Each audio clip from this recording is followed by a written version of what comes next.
My parents proudly bought my sister a brand new house as a gift, but when it came to me, they handed over a stack of documents, revealing that I was the one expected to handle the payments.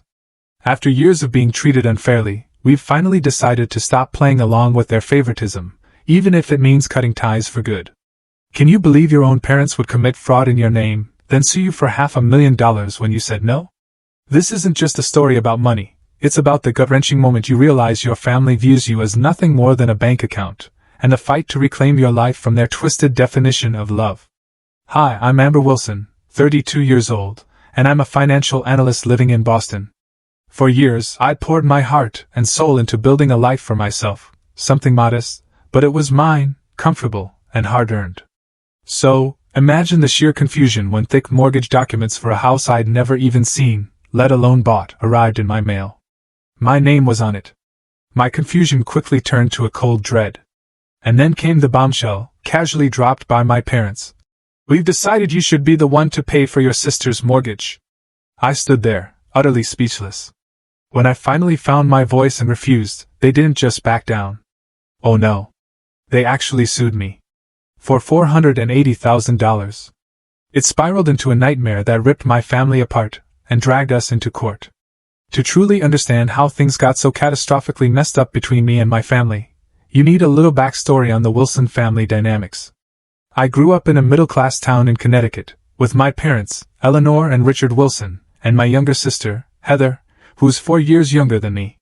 From as far back as I can remember, there was always this glaring imbalance in how my parents treated us. I was the designated responsible one, the achiever, the one who had to have it all together. Meanwhile, Heather?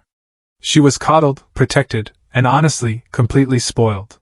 If I brought home a B+ on a test, the question wasn't good job, it was why wasn't it an A? But if Heather scraped by with a C? My parents would throw a celebration, buy her something nice, just to encourage her. Our home wasn't overtly abusive, nothing dramatic like that. It was just saturated with these subtle, insidious inequities that you don't even fully process until you're an adult looking back. Like I got a used bicycle for my 16th birthday, while Heather, 4 years later, got a brand new car for hers. Or how I had to juggle multiple part-time jobs all through high school just to help out, while Heather's only responsibility was being a teenager. I was the first in our family to ever go to college. I literally worked myself to the bone for a partial scholarship to Boston University, took out student loans for the rest, and worked 20 hours a week at the campus library just to cover my living expenses. My parents? They contributed exactly $0 to my education. Their excuse? They needed to save for Heather's future. I didn't resent it back then. I was actually fiercely proud of my independence, my grit. Heather, on the other hand, bounced between 3 different colleges over 5 years, never even close to completing a degree. My parents footed her full tuition bill every single time, covered her apartment, gave her endless spending money, and never once questioned when she just dropped out to find herself. By the time she was 23, they'd blown well over $150,000 on her abandoned educational pursuits, while I was still chipping away at my own student loans. After college, I landed an entry-level position at a financial firm in Boston. I lived with 3 roommates in a cramped apartment, ate ramen noodles more often than I care to admit, and funneled every spare dollar into my student debt. It took 5 grueling years of living like that, along with several hard-won promotions, before I could finally afford my own 1-bedroom apartment. I built an emergency fund, started contributing to my 401k, and finally, paid off my student loans by age 30. Financial independence was something I had fought tooth and nail for, and I was damn proud of it. Meanwhile, Heather? She bounced from retail to waitressing to administrative work, never sticking anywhere longer than a few months. She lived in my parents' basement, rent-free, until she was 27. And when she finally moved out? My parents co-signed her lease, paid her security deposit, and even furnished her apartment as a housewarming gift. Can you even imagine? Throughout our 20s, there were countless instances where my parents just expected me to bail out Heather financially. When her car broke down, my mother wouldn't call a mechanic. No, she'd call me. "You're so good with money," she'd coo. "Surely you can spare a few $100s for your sister's car repair? She really needs it for work." Or, when Heather decided she wanted to go on some spontaneous vacation with friends but couldn't afford it, my father would call, casually suggesting I treat her as a birthday gift, even if her actual birthday was months away. Each time, I felt this crushing mixture of resentment and obligation. I'd usually give in, telling myself, it's just a one-time thing. Family helps family, right? But it was never just once. It became an unspoken, deeply ingrained expectation that since I was doing well, I should just subsidize my sister's entire lifestyle. Family gatherings became increasingly tense as I entered my 30s. I'd casually mention a promotion or a small investment I'd made, and my mother would immediately hijack the conversation, steering it towards how Heather was struggling to make rent or how her credit card debt was stressing her out. The implication was always crystal clear: your success means you should be solving her problems. Last Thanksgiving was particularly uncomfortable. I'd just been promoted to senior financial analyst, which came with a pretty significant salary increase. I made the mistake of mentioning it when my aunt innocently asked how work was going. Within minutes, my father pulled me aside. "Amber," he said, his voice low, "would you consider helping out with Heather's debt consolidation loan? She's drowning in interest payments.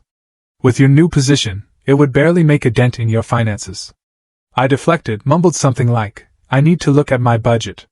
But as we were leaving, I overheard my mother telling Heather, "Don't worry, we'll figure something out with Amber. She just doesn't understand how the real world works for normal people." The sheer, breathtaking irony of that statement, coming from someone who had never allowed my sister to experience the actual real world, was not lost on me. Not for 1 second. Despite all this, despite the constant pressure and the blatant favoritism, I still craved my family's approval. I desperately wanted them to be proud of what I'd accomplished through sheer hard work and discipline. I wanted them to see that I'd built something meaningful, something substantial, without the safety net they'd always so freely provided my sister. Deep down, I think I was still that little girl, hopelessly hoping that if I just achieved enough, they'd finally see me as worthy of the same love and unwavering support they lavished on Heather. That hope, however misguided and utterly naive, was about to be shattered in the most devastating way imaginable. It was an ordinary Tuesday in April. I got home from work, grabbed the mail, bills, flyers, the usual suspects. But then there was a thick envelope from Massachusetts Bay Mortgage Company. Thinking it was just some junk mail, I almost tossed it right into the recycling bin. But for some reason, a gut feeling, I decided to open it. Inside, my blood ran cold. A complete set of mortgage documents. For a property at 247 Oakwood Drive in Winchester, Massachusetts, a pretty affluent suburb, about 20 minutes from Boston. My name was right there, listed as the borrower. A whopping $480,000 loan. The monthly payment? A staggering $2,850 for a 30-year fixed-rate mortgage. I felt like I was having an out-of-body experience. I had never applied for this. I had never even seen this house. Yet there it was. My signature, or what looked horrifyingly like my signature, on several of the documents. My mind raced. Identity theft? Fraud? I immediately called the mortgage company, but of course, it was after business hours. I left an urgent, panicked message about potential fraud and identity theft, then spent a completely sleepless night, tossing and turning, my mind screaming, how? How could this have happened? The very next morning, before I could even follow up with the mortgage company, my mother called. "Did you get the mortgage papers?" she asked, her voice impossibly casual, like she was asking if I'd received a birthday card. "Mom, what is going on?" I practically screamed into the phone. "These papers have my name on them, for a house I know absolutely nothing about." "Well, that's what we need to discuss," she said, completely unfazed. "Your father and I think it's time we all got together for dinner. Can you come over tonight? Heather will be there too." My stomach instantly nodded. "Mom, I need to know what's happening now. Is this some kind of identity theft?" "Don't be so dramatic, Amber," she sighed, her tone dismissive. "It's a family matter. We'll explain everything tonight." 6. She hung up before I could even protest. I called in sick to work, something I almost never do, and spent the entire day in a suffocating fog of anxiety and confusion. It was pure torture. That evening, I drove to my parents' house in Connecticut, the same house where I'd grown up. Heather's car was already in the driveway, a relatively new Honda Civic, of course, that my parents had conveniently helped her finance just 2 years ago. When I walked in, they were all sitting in the living room, looking unnervingly calm. My mother, without even asking, poured me a glass of wine. My father gestured to the armchair directly across from them, positioning me like I was in a job interview, not a family dinner. Amber, my father began, his voice laced with forced patience, we know you're confused about the mortgage documents, but we've been planning this for a while. Planning what exactly? I asked, my voice tight, the wine untouched on the coffee table between us. Well, as you know, Heather has been renting that overpriced apartment in Cambridge, my mother chimed in, a saccharine sweetness in her tone. And with the housing market being what it is, we thought it was time she owned something. That's nice, I said, trying to sound cautiously neutral. But what does that have to do with me? My father cleared his throat. We found a perfect starter home in Winchester.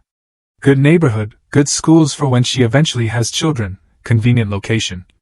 The thing is, my mother continued cutting him off, her voice laced with false concern, with Heather's credit history and employment situation, she couldn't qualify for a mortgage on her own. And then, the cold, sickening realization began to seep in. My blood ran cold. So you used my information? My credit? My income? My voice was rising, laced with disbelief, with each terrifying question. Now don't get upset, my father said sternly, shutting down my rising panic. We've decided that you should be the one to pay for this mortgage. I just stared at them, in utter, gut-wrenching disbelief. You've decided? Without asking me? Without my consent? You're doing so well in your career, my mother said, as if that explained everything, as if my success was a weapon they could wield. Your sister needs this house. And family takes care of family. Heather, who had been completely silent until now, finally spoke, her voice dripping with entitlement. It's not like you can't afford it, Amber. You're always talking about your promotions and investments. Meanwhile, I can barely make rent each month. Because you've never kept a job for more than a few months. I exploded. And even if I could afford it, which, by the way, I absolutely cannot without completely derailing my own financial future, that doesn't give anyone the right to commit fraud in my name. Fraud is a very ugly word, my mother said, frowning, her face a mask of fake disapproval. We're family. How did you even do this? I demanded, my voice shaking with rage. How did you get my signature? My financial information? My father shifted uncomfortably. We still had your old tax returns from when you lived at home, and your mother, well, she's always been good at copying signatures. I felt physically ill. My stomach churned. So you forged my signature on legal documents? Do you have any idea how serious this is? This is identity theft. This is fraud. This is a crime. Don't be so dramatic, Heather scoffed, rolling her eyes. It's not like we're strangers taking advantage of you. We're your family. A family, I shouted now, unable to contain the torrent of fury and disbelief, that apparently thinks it's okay to steal my identity, and saddle me with $500,000 of debt without my permission. Lower your voice, my father commanded, his own voice tight with anger. The decision has been made. The house has already been purchased. Heather moves in next week. The decision has not been made. I yelled, standing up so abruptly my chair scraped against the floor. I did not agree to this, and I will not be paying for a mortgage I didn't sign up for. What are you saying? My mother asked, her voice dangerous and low, a viper's hiss. I'm saying no. Absolutely not. I will not pay a single penny toward this mortgage. And tomorrow, I'm reporting this as fraud to the police and the mortgage company. There was a moment of stunned, deathly silence. And then, all hell broke loose. Heather burst into tears, wailing like her life was ending, shrieking about how I was ruining her life. My mother immediately launched into a familiar tirade, listing all the sacrifices they'd supposedly made for me over the years, most of which were complete fabrications. My father, his face contorted with rage, threatened to disown me. Do the right thing for once in your selfish life, he bellowed. The right thing? I laughed bitterly, a hollow, humorless sound. The right thing would have been to teach Heather financial responsibility instead of enabling her dependence. The right thing would have been to respect me enough to at least ask before committing a felony in my name. I grabbed my purse, my hand shaking, and headed for the door. My mother followed me, her eyes blazing, grabbing my arm so hard her nails dug into my skin. If you walk out that door, she hissed, you're no longer part of this family. I looked her straight in the eye, my own eyes probably blazing back. If being part of this family means letting you destroy my financial future and break the law, then maybe I don't want to be part of it anymore. I drove home that night, tears streaming down my face, oscillating wildly between pure rage, profound betrayal, and a crushing, suffocating grief.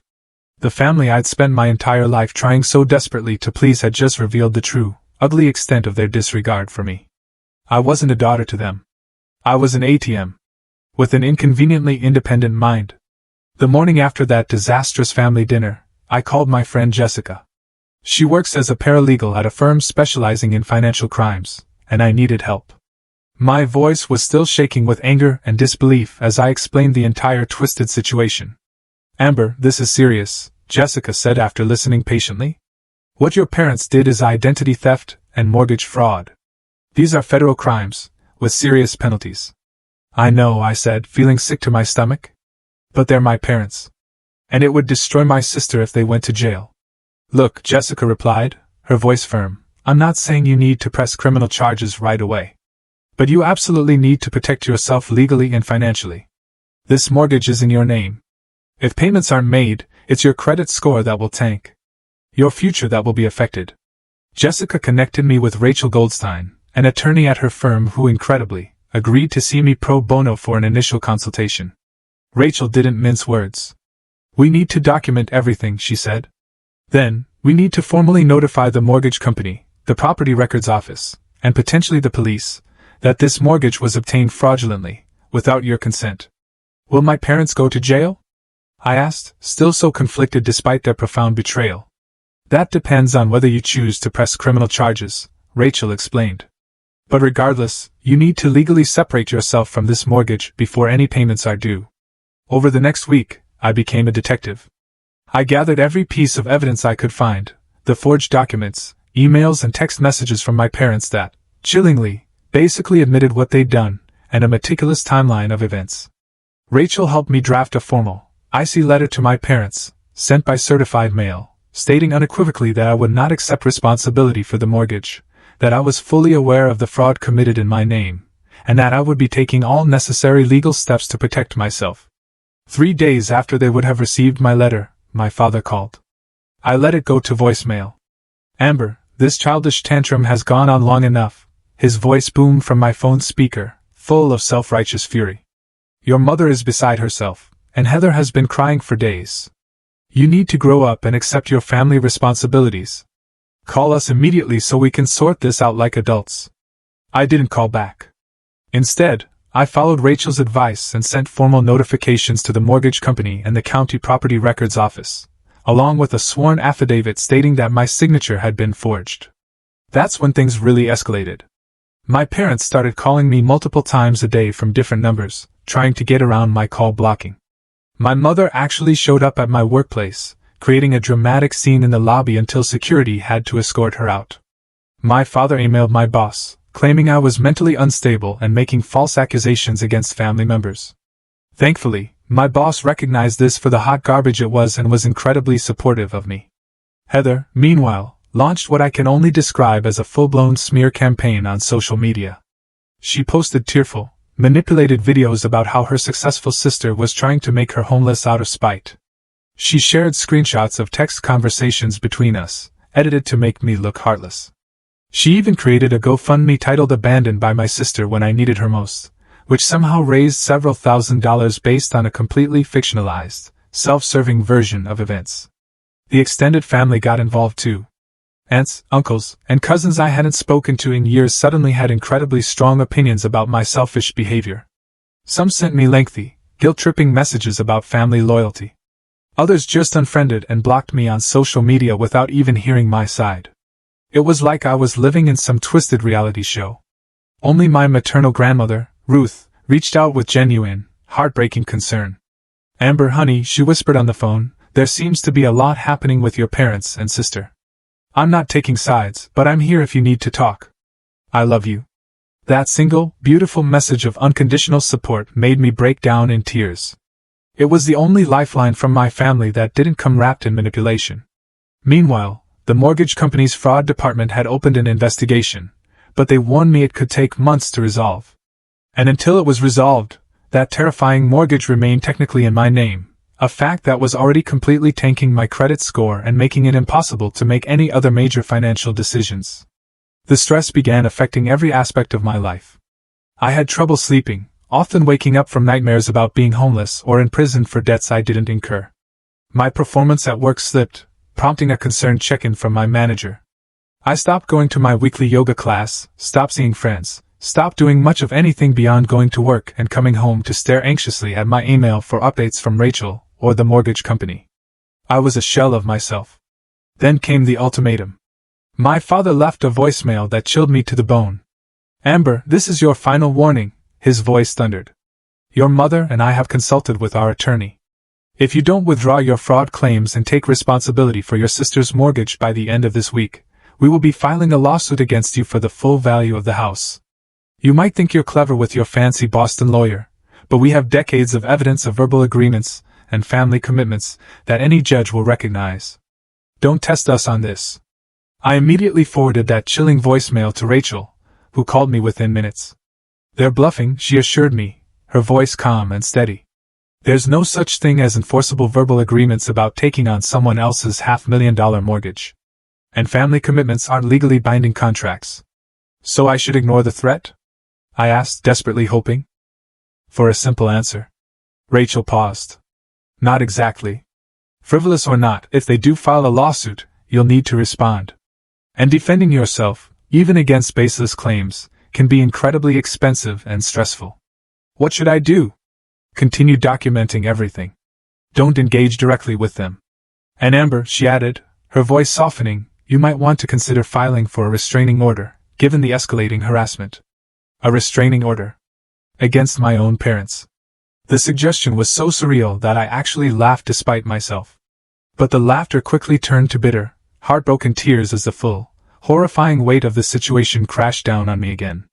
How had it come to this? How had the people who were supposed to love and protect me become the very ones I needed legal protection from? 4 days later it happened. I was served with lawsuit papers at my own apartment. My parents were indeed suing me. For $480,000. The full value of the house they had fraudulently purchased in my name. Their legal complaint was a perverse masterpiece of manipulation and revisionist history. It claimed that I had verbally agreed to purchase a home for my sister, that I had reneged on a family pact, and that they had acted as my agents in good faith. It was utterly absurd, infuriating, and terrifying all at once. Because regardless of how baseless their claims were, I was now facing a real, legitimate lawsuit that could drain every penny of my savings, utterly destroy my professional reputation, and drag on for months, maybe even years. As I sat on my couch that night, legal papers scattered all around me, I hit my absolute lowest point. I felt utterly alone, completely abandoned. The family I had spent a lifetime trying to please had not only profoundly betrayed me but was now actively trying to annihilate the independence I had worked so incredibly hard to build. For a time, a fleeting moment, I actually allowed myself to wonder if I would be better off just giving in. Paying the mortgage. Accepting the devastating financial setback. Trying to salvage whatever fractured remnants remained of my family relationships. But as the thought formed, a surge of fierce, cold clarity cut through the emotional fog. No. This wasn't about money anymore. Not really. This was about standing up. Standing up to decades of manipulation, of unequal treatment, of being treated like a doormat. This was about refusing to be financially abused by the very people who should have been my biggest supporters, my strongest cheerleaders. I picked up my phone, my hand steady. I called Rachel. "They're actually suing me," I said when she answered. "And I want to fight this. All the way." The lawsuit my parents filed against me was officially titled Wilson and Wilson vs. Wilson, a painfully ironic reflection of how family had truly turned against family. The complaint was 37 pages long, a dense thicket of allegations ranging from breach of verbal contract to unjust enrichment to familial fraud, that last one not even being a real legal concept.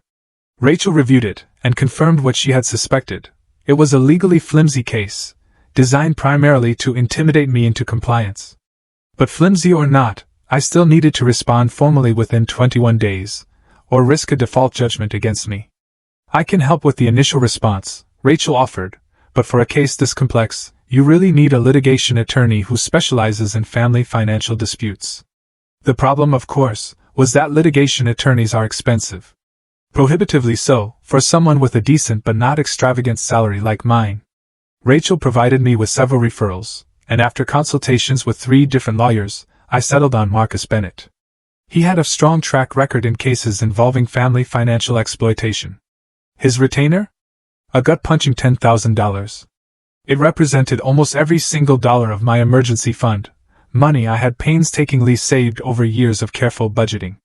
"I'll be honest with you, Miss Wilson," Marcus said during our first official meeting. "This case has no legal merit whatsoever. Your parents have no grounds to force you to pay for a mortgage you didn't consent to, especially one obtained through forged documents." "That's good news, right?" I asked, a flicker of hope. "Yes and no," he replied. "The good news is that we should eventually win. The bad news is that, eventually, could be a long and expensive road.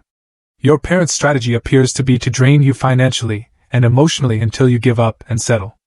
Marcus helped me file a comprehensive, point-by-point answer to their absurd complaint, denying all allegations and asserting powerful counterclaims for harassment, intentional infliction of emotional distress, and defamation, based on the malicious false statements my family had made about me publicly. We also filed a motion to dismiss the case entirely, arguing that there was no legal basis for their utterly ridiculous claims. But as Marcus had warned, the legal system moves at a glacial pace. The judge assigned to our case, Caroline Reeves, set a hearing date for the motion to dismiss, 3 months away. 3 agonizing months. In the meantime, my life continued to unravel. The mortgage company's fraud investigation was dragging on, and they informed me that until it was resolved, that terrifying mortgage remained technically in my name. This wasn't just technical, it was a concrete hammer blow to my credit score, making it impossible for me to make any other major financial decisions. My sister Heather had, indeed, moved into the house at the center of the dispute, posting smug photos on Instagram of her new home with captions like "So blessed" and "Dreams do come true when you have people who love you." Each post felt like a deliberate twist of the knife, a cruel mockery. The financial strain became increasingly severe. Between the legal retainer, the ongoing attorney fees, and the time I had to take off work for depositions and meetings with Marcus, I was rapidly depleting my savings. I had to cancel a planned vacation, stop contributing to my 401k, and worst of all, start using credit cards for basic expenses like groceries, something I had proudly avoided since my ramen-eating post-college years. The emotional toll was even worse. I lost 10 pounds in a month because I simply couldn't stomach food. My hair started falling out in clumps from sheer stress. I had terrifying panic attacks in the middle of the night, waking up gasping for air, convinced I was drowning in invisible debt. My few remaining friends tried to be supportive, but it was clear they were utterly baffled by the situation. "Can't you just work this out?" they'd ask, shaking their heads. "They're your family, after all. Or worse, maybe you should consider helping your sister if you can afford it. Family is forever." These well-intentioned but clueless comments only deepened my isolation, making me feel even more alone. No one seemed to understand the fundamental violation that had occurred, how my own parents had weaponized my financial responsibility against me, how they had committed actual crimes in my name, how they were now trying to legally strong-arm me into subsidizing my adult sister's lavish lifestyle. Even my therapist, whom I started seeing weekly just to cope with the crushing anxiety, seemed to subtly suggest that perhaps there was a compromise to be found. "Sometimes in family conflicts, winning the battle means losing the war," she said during one session. "What would it mean to you to preserve these relationships, even at some financial cost?" I didn't return to her practice after that session. I didn't need someone else suggesting that I should sacrifice my financial well-being on the altar of toxic family dynamics. Not anymore. 3 months into the lawsuit, my parents' attorney approached Marcus with a settlement offer. It was a joke. I would take over the mortgage payments for 5 years, after which the house would supposedly be refinanced in Heather's name, assuming she could magically qualify by then. And my parents would drop the lawsuit. Marcus presented the offer without recommendation, simply asking what I wanted to do. I sat in his office, staring blankly at the settlement document, a complete turmoil of emotions churning inside me. Part of me, the utterly exhausted, financially drained, emotionally depleted part, was so tempted to accept. Just to end the nightmare. 5 years of mortgage payments would be crippling, absolutely, but perhaps not completely ruinous. I could recover, eventually. But then, I thought about what accepting would really mean. It would mean that my parents' manipulative tactics had worked. It would mean that forging my signature, stealing my identity, and then suing me when I objected was a successful strategy. It would mean signing up for 5 more years of financial control and psychological manipulation. No, I said finally, my voice stronger, clearer than it had been in months. I won't settle. Not for 5 years. Not for 5 months. Not for 5 minutes. What they did was wrong. And I won't validate it by giving in now. Marcus nodded slowly, a subtle hint of approval in his expression. I'll convey your response, Ms. Wilson. And for what it's worth, I think you're making the right call. The night before our court date for the motion to dismiss, I hit rock bottom.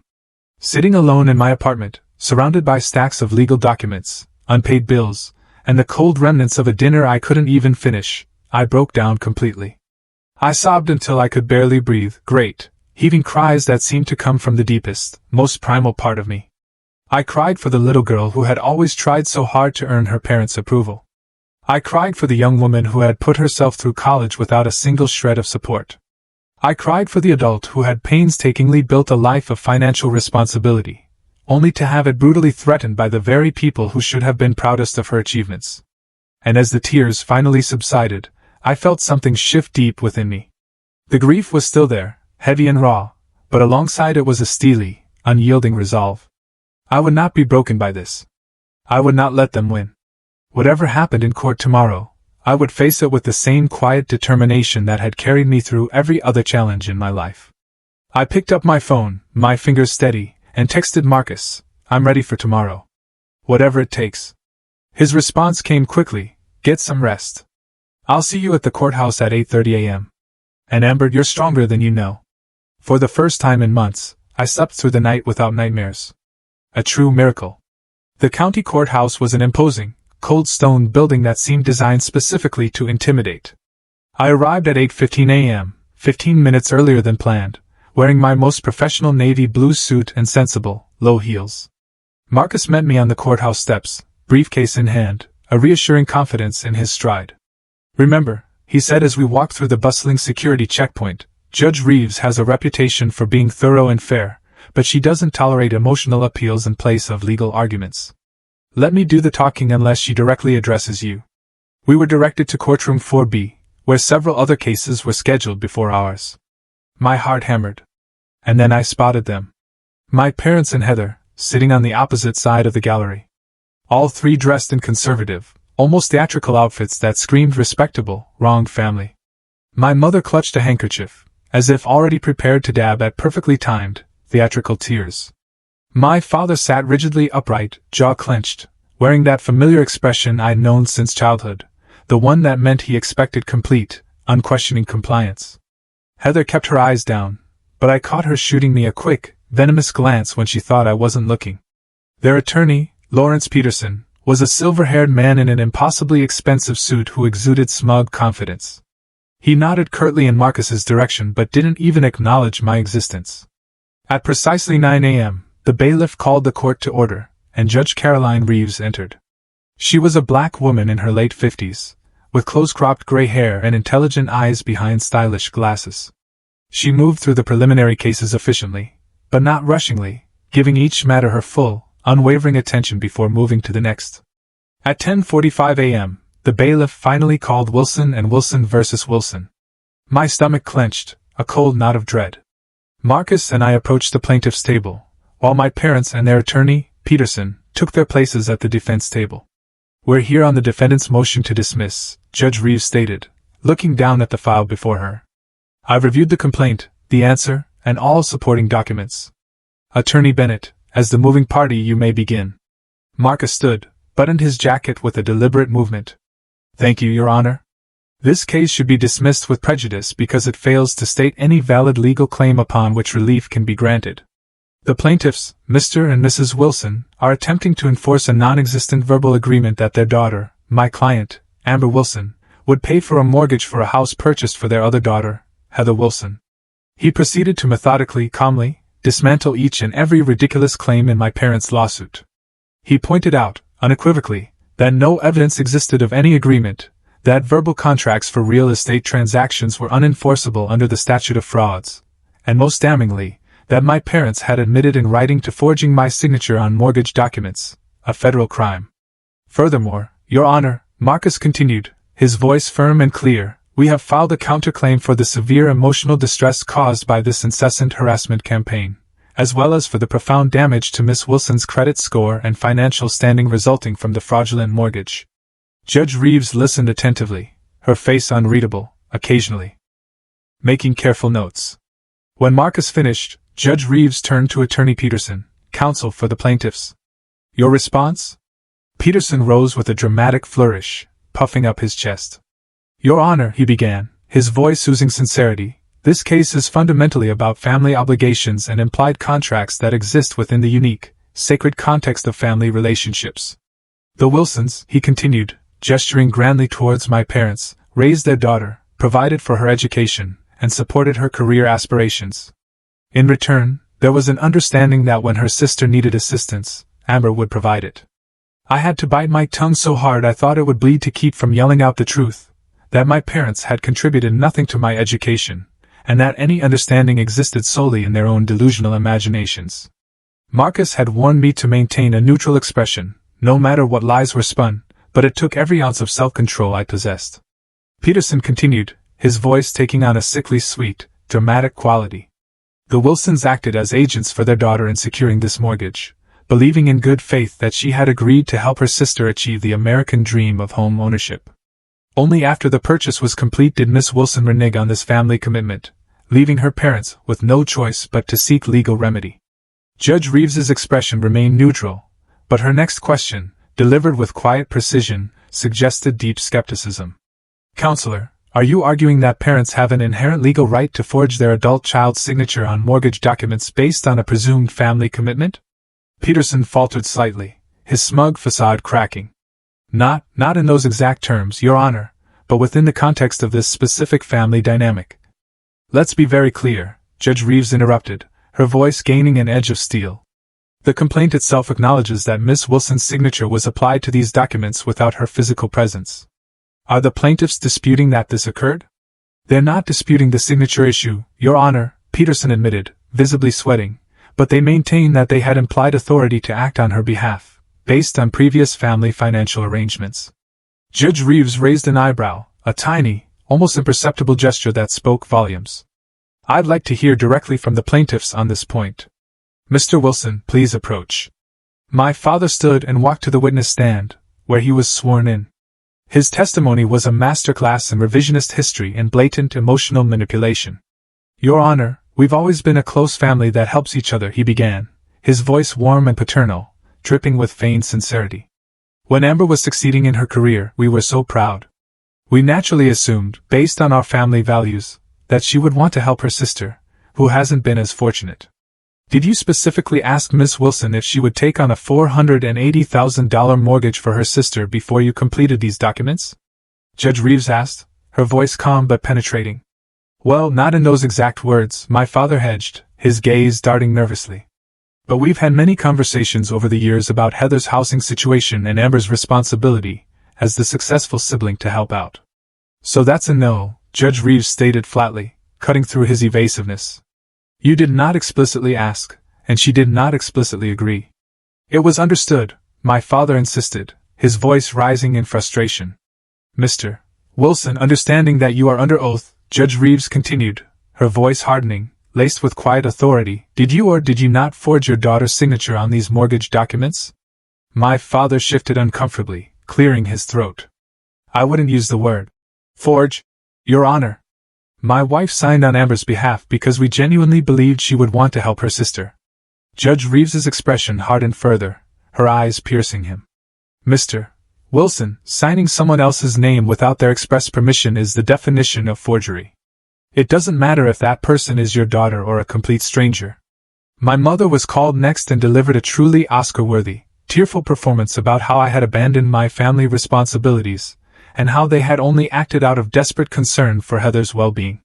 Heather followed with her own testimony, painting herself as the ultimate victim of my financial beatdown and selfish success. Throughout their testimonies, Marcus made occasional objections when their statements veered into blatant hearsay or unsubstantiated claims, most of which Judge Reeves quickly sustained. She was having none of it. When it was my turn to testify, I took a deep, steadying breath and reminded myself to stick to the cold, hard facts. I explained how I had painstakingly put myself through college without a single shred of parental support. How I had painstakingly built my financial stability through years of careful planning and deeply personal sacrifices. And how I had never, not once, not ever, agreed to take on a mortgage for my sister. Miss Wilson, Judge Reeves asked, her gaze direct, have there been previous instances where your parents made financial decisions on your behalf without your consent? Yes, Your Honor, I replied, and proceeded to detail several smaller, insidious instances over the years. Credit card applications submitted in my name, loan co-signing I hadn't agreed to, tax returns filed on my behalf without my review. And did you confront them about these incidents? She pressed. I did, Your Honor, I answered, my voice firm. Each time, they dismissed my concerns, saying it was just family helping family, and that I was being unnecessarily formal about money matters. During cross-examination, Peterson, my parents' attorney, tried to portray me as cold and uncaring, asking loaded, manipulative questions like, isn't it true that you've consistently put your own financial interests above your sister's well-being? And would it really have been such a hardship to help your struggling sister when you're doing so well financially? Marcus, bless his heart, objected to most of these questions as argumentative, and Judge Reeves quickly sustained the objections, occasionally reminding Peterson, in no uncertain terms, to stick to legally relevant questions. But the most damning, absolutely jaw-dropping evidence came during the final phase of the hearing, when Marcus introduced a series of text messages and emails between my parents that I had only recently discovered through the legal discovery process. They were pure gold. In one chilling exchange, my father had written to my mother, Amber will never agree to this if we ask directly. Better to move forward and present it as a fait accompli. She's always been too independent for her own good. In another, my mother had chillingly replied, once the papers are signed and Heather is moved in, what can she really do? She won't let her sister become homeless no matter how much she complains. These messages weren't just evidence. They revealed the cold, calculated, premeditated nature of their actions.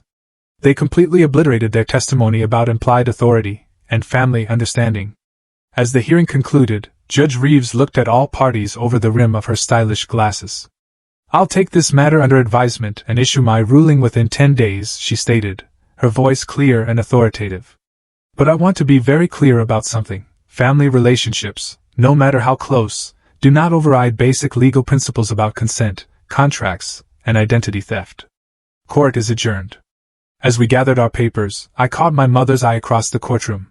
For a brief, fleeting moment, I thought I saw a flicker of uncertainty, maybe even a sliver of regret, in her expression. But it was quickly replaced by the familiar, impenetrable mask of righteous indignation as she sharply turned away. You did well, Marcus told me as we exited the courthouse, the imposing building now feeling less intimidating. The judge seemed receptive to our arguments, and those text messages were particularly compelling. But legal victories rarely feel satisfying in family cases. Are you prepared for that? I nodded slowly, a profound sense of calm settling over me. I think I realized something important in there today. This was never really about the money. It was about respect. Or the painful, crushing lack of it. They've never respected me as an independent adult with the right to make my own choices. And now, Marcus asked, his eyes steady on mine.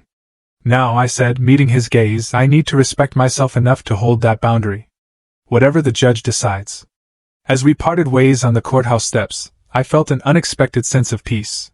The outcome still hung in the balance,